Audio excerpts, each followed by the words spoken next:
As an extension of the decoder which we just looked at, we're going to see a small concept called a decoder with an enable input.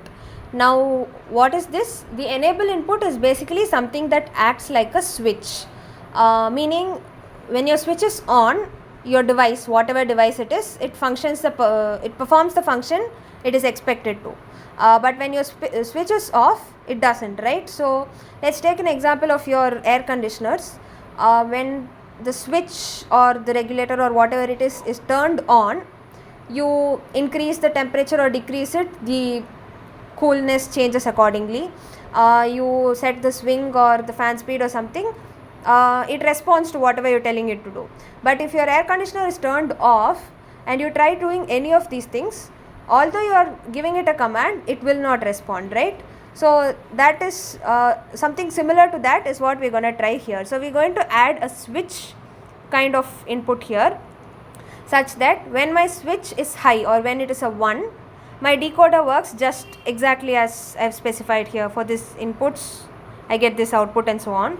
But when my switch is equal to 0, irrespective of what combination of XYZ I have, all my outputs are going to be a 0. So first we'll see why this is necessary, and then we'll see how it's done. So why this is necessary is, sometimes we use decoders to implement combinational circuits, or we use smaller decoders to implement bigger ones. For example, instead of taking a 4x16 decoder, there are cases where we take 2 3x8 decoders and combine them in such a way that you get a 4x16 decoder. So why we do that is to reduce the number of connections and the amount of hardware required, and we will not be going into the details of that transformation, that logic here.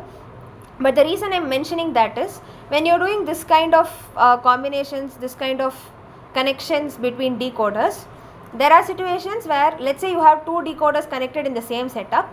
At certain times you want one decoder to work and the other to remain dormant. At certain other times you want the second one to work and the first one to remain dormant. So in such cases, having this enable or switch really helps. So how does this work? It's very simple. Apart from your usual inputs, we have one called the E, enable input. This is again another binary input which can either take values 0 or 1.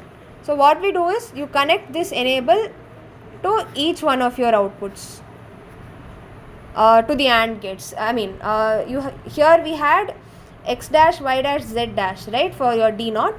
So we add an E over here. So this one was x dash, y dash, z, E. So whatever you are feeding into your AND gate to get the output, along with that you just feed another E. So if my E equals 1, then I am going to get exactly what I was already getting. E is not going to change anything.